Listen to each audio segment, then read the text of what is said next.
السلام علیکم ویورز.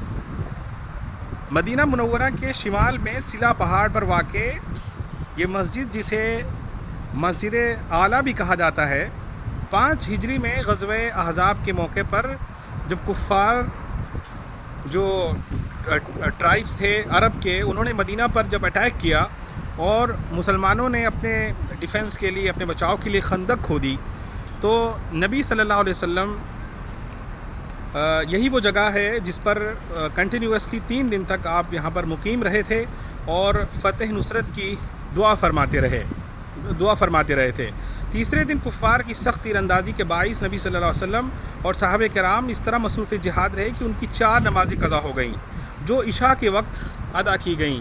یہی اللہ تعالیٰ نے نبی صلی اللہ علیہ وسلم پر نصرت و فتح کی وحی اتاری اور آپ صلی اللہ علیہ وسلم نے صحابہ سے فرمایا، اللہ کی طرف سے نصرت و فتح کی وحی پر خوش ہو جاؤ.